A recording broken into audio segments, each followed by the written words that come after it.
Aujourd'hui à l'émission, on rencontre des mordus de snowcross, de motocross et de voitures anciennes. Aujourd'hui, on rencontre l'équipe Saint-Laurent.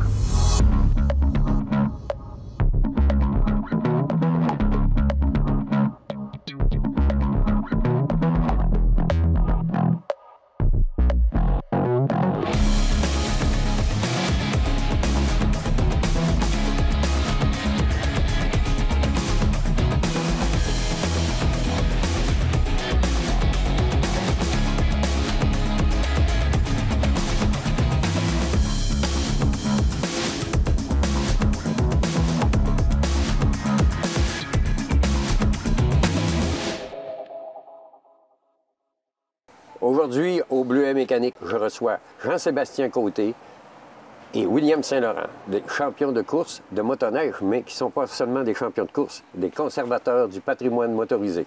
Jean-Sébastien, bienvenue à l'émission. Merci beaucoup de l'invitation. Jean-Sébastien, tu n'es pas rien qu'un champion comme ton frère, tu es un amateur aussi de vieilles voitures. Tu as eu la maladie très jeune, je pense. Oui, quand même, oui. Dans le fond, c'est un peu grâce à toi, Marcel, à cause du RPM. Dans le fond, on avait visité tous ces beaux véhicules-là dans le temps quand le RPM était à Saint-Bruno, puis même à Alma. Puis j'ai toujours regardé ça du coin de l'œil. Puis pendant la pandémie, je magasinais sur Marketplace à cause qu'on a eu beaucoup de temps, là, parce qu'on cherchait des projets puis des passions un peu, malgré qu'on en avait pas mal.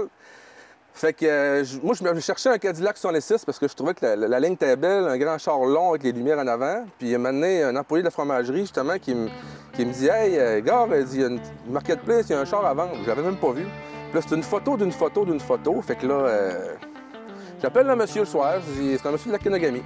J'ai dit « Votre véhicule m'intéresserait peut-être. On peut aller le voir. » Fait que là, je pogne ma blonde, puis on monte au lac Kenogami. Là, j'arrive là, puis il me sort ce véhicule-là, dans le fond, qui est un Chrysler 300 1966. Il a été restauré à Trois-Rivières. Puis écoutez, là, j'ai tombé en amour avec. Fait que là, il donnait un acompte au monsieur. Faire une histoire courte, finalement, j'arrête le véhicule. Quand je suis allé le chercher, le monsieur, il a jamais voulu. Ben, il voulait pas me laisser partir avec. Il pleurait. Ouais. Fait que là, j'ai voulu serrer la main à la fin. Il dit non, va-t'en. Il dit. Lui, dans le fond, il s'en départissait comme à contre-cœur un peu à cause d'une situation familiale. Fait que.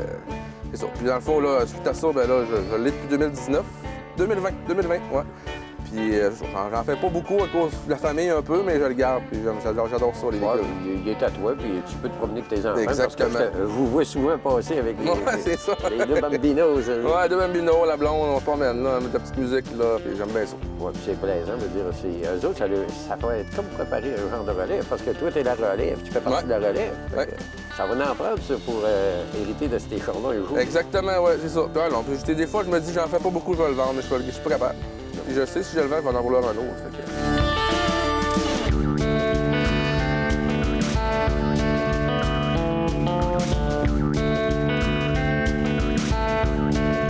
En plus, toi et William, vous restaurez des motoneiges avec qui vous avez couru. C'est ça, exactement. Qui ont gagné des championnats, puis des VTT. Puis... C'est ça, ouais. Moi, dans ma carrière, j'ai fait des courses de motoneige puis des courses de VTT aussi.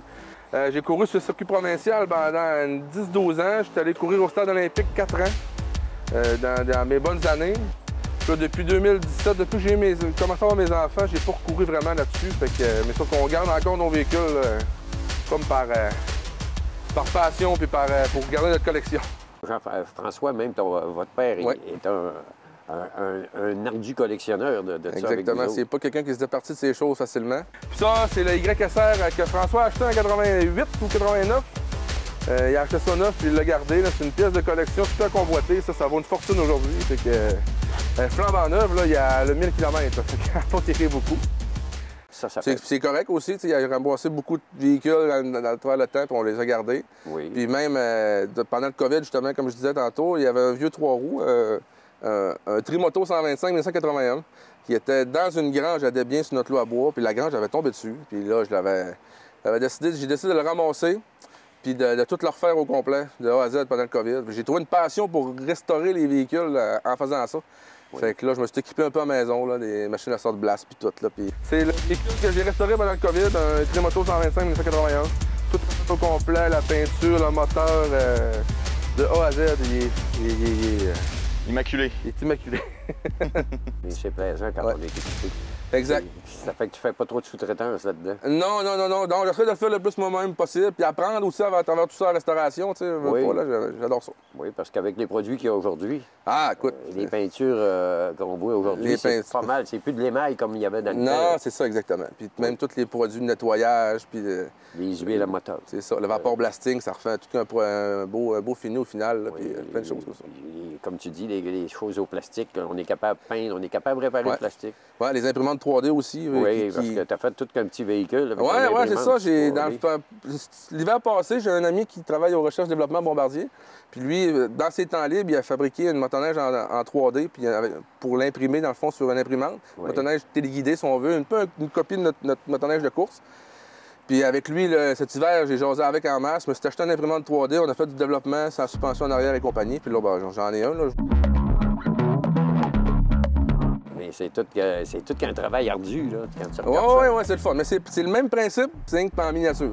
Oui. Ouais, c'est un peu comme les modèles à coller, mais qui marchent. 2024, si on veut. Oui. C'est ça. Je te remercie. Merci. Donc, pour notre petite collection personnelle, dans le fond, on peut faire un petit tour vite. Dans le fond, ça, c'est un MXZ X440 2007 qu'on a mis, on a fait un swap de moteur open mode, comme dans le temps quand j'ai commencé à courir en 2004. Ça, c'est comme la première machine que j'ai courue en snowcross en 2004. C'est le même modèle, c'est pratiquement pareil. Dans le fond, ici, on a gardé un modèle comme ça. Ensuite de ça, ici, ça, c'est ce que William a parlé tantôt, c'est le MXZ X97. La dernière année que François a couru avant qu'on recommence en 2004. Fait qu'il l'a gardé, bien évidemment, puis on l'a remis en ordre, moi, pour William. Puis là, ben, c'est ça, on garde ça comme pour en souvenir. L'autre véhicule, ça, c'est nos véhicules qu'on a couru avec cet hiver passé. C'est les véhicules d'aujourd'hui, dans le fond, là, un 600 RS 2024. Ça, c'est nos véhicules de snowcross qu'on court présentement avec dans le circuit. La famille, dans le fond, j'ai 2 enfants, une fille et un petit garçon. Puis ça, c'est une machine de course qu'on fait courir les enfants avec. Fait que, ils aiment bien ça, puis on est encore poignés là-dedans pour un bout. William Saint-Laurent, un champion de snowcross, de motocross, puis c'est quelqu'un qui a couru aux États-Unis, puis tout comme son père et son frère, sont très impliqués dans le sport motorisé et conservateurs de très belles machines qui ont gagné des championnats. William, fais-nous un petit peu la carrière de l'équipe Saint-Laurent, comment ça a commencé? La carrière de l'équipe Saint-Laurent, ça a commencé avec mon père François dans les années 80. Il courait ici dans la région au niveau ovale sur glace. Oui. Ensuite, il a fait beaucoup de cross-country, puis il a arrêté en 97 avec la machine qui est juste ici, une MXZ 440 1997, la première machine que Bombardier a conçue pour le snowcross. Oui. Ensuite, en 2003, il a recommencé avec le snowcross avec Jean-Sébastien, je pense à Québec, Stoneham, si je ne me trompe pas. Et ensuite, l'année d'après, on s'est équipé. Moi, j'ai eu ma petite machine, un petit 120, un Mini-Z 120 CC. On était moi, Jean-Sébastien, François et Marcel Fizette. Ensuite, durant quelques années, on a continué jusqu'à aujourd'hui.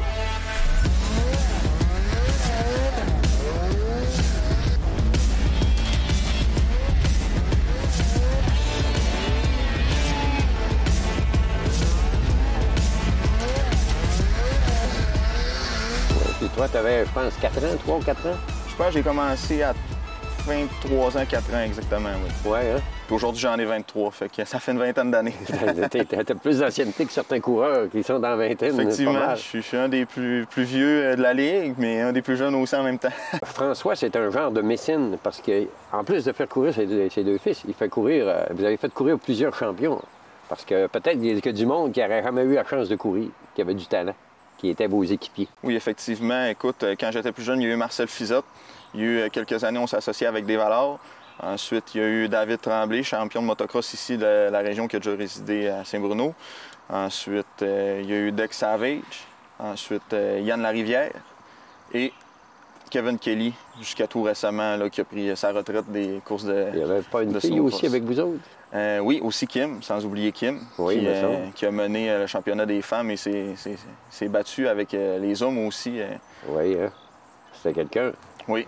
Et puis, la conservation de ces machines-là, là, ça vous vient de où? C'est quoi? C'est-tu François qui voulait conserver ça? François est conservateur, oui. Puis j'aime ça aussi conserver, puis avoir des vieilles machines comme ça, ça garde l'histoire, etc. Oui. Ensuite, ici, on a mes motos. C'est un petit CRF 110, c'est comme une moto d'adulte. Mais une moto d'enfant utilisée par les adultes, que j'ai monté un peu avec des pièces de performance, plus pour me promener, mettons. Puis ici, on a un KTM 350 SXF 2023 que j'utilise pour la compétition. Un full motocross pour les circuits. Moi, dans le plus beau des mondes, je garderais une machine par année, mais il faut changer à chaque année puis se garder à jour. Fait que ça fait beaucoup de machines. Puis vos machines se vendent assez vite. Vous en avez de partie, je pense, en Finlande ou dans d'autres pays. Oui, ça se vend quand même assez bien, je te dirais, surtout pour les nouveaux pilotes qui veulent commencer le snowcross, ce sport-là. Alors, c'est une belle opportunité pour eux d'avoir des machines entretenues, performantes pour leur première saison. Mais il y en a peut-être qui ne savent pas, les spectateurs, mais le patrimoine motorisé, c'est le patrimoine des machines, conserver des machines gagnantes de course. Je peux vous dire qu'il y a des musées américains, à Eagle River, un peu partout, qui ont des machines de coureurs célèbres, là, puis ils les ont gardées parce que ça vaut... le monde cherche à voir ça. C'est un peu comme des anciennes Formule 1, des anciennes NASCAR. C'est un peu le même principe. Et ici, au Québec, vous êtes dans les... il y en a un peu. Mais surtout des machines que vous avez courues en plus. Oui, ça, c'est des machines qui n'ont pas juste une histoire au niveau du manufacturier. C'est des pilotes qui ont couru dessus, des équipes, etc., des championnats, des courses gagnées. Alors, quand il y a des machines spéciales, on essaie ou on aime les garder. C'est la machine qu'on a achetée d'une équipe américaine, Shoring Ski Sports. C'est la machine qui est vice-championne 2017 de snowcross aux États-Unis. C'est un open mode, dans le fond, qui appartenait à Tim Tremblay. Puis on a acheté ça pour la pérennité du véhicule, pas que ça se perde. C'est une pièce de collection, dans le fond, tout fabriqué à la main au complet par l'équipe. Et toi, tu as couru aux États-Unis, au Minnesota, vous avez été partout avec l'équipe. Vous avez couru pas mal dans le circuit nord-américain de snowcross. Oui, effectivement. Là, je pense que mes premières prestations, c'était en 2015. François, Jean-Sébastien, 2009, 2010. Ensuite, jusqu'à 2020, notre dernière prestation aux États-Unis. Oui.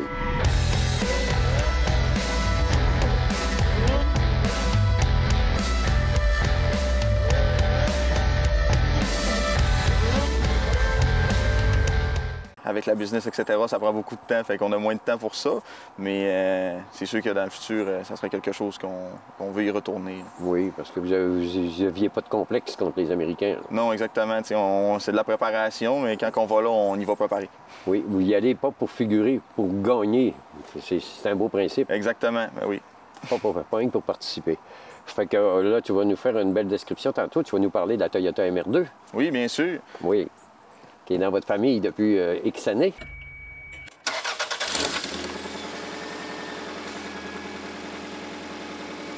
Oui, mon père a acheté ça flambant neuf en 92. Ensuite, il l'a toujours eu. Écoutez, elle a 83 000 km. Alors, elle a été entreposée quand même beaucoup d'années. Mon père la sortait de temps en temps. Puis quand j'ai commencé à avoir mes permis pour pouvoir conduire, il m'a montré à conduire manuel avec ça. Puis c'est moi qui l'apprends à cette heure. Oui, pour aller manger une crème molle le dimanche. Oui, c'est une vraie pièce de collection. On dirait une Ferrari design. Hein? Oui, c'est ça qu'il disait. Il disait que c'était comme la mini Ferrari du temps. Puis même à l'époque, la Ferrari avait des carrés, mais elle est plus belle et plus arrondie. Oui. Parce que la MR2 d'avant ça était plus carrée. Oui. Celle-là est plus désirable, je trouve. Oui, puis surprenamment, il n'y en a plus beaucoup sur nos routes. Je pense que je connais une autre personne avec ce type de voiture-là dans la région. Oui, parce qu'elle était très bien conservée, moi, de dire.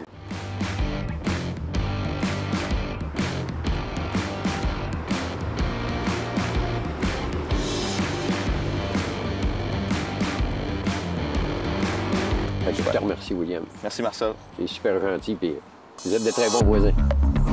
Toi aussi.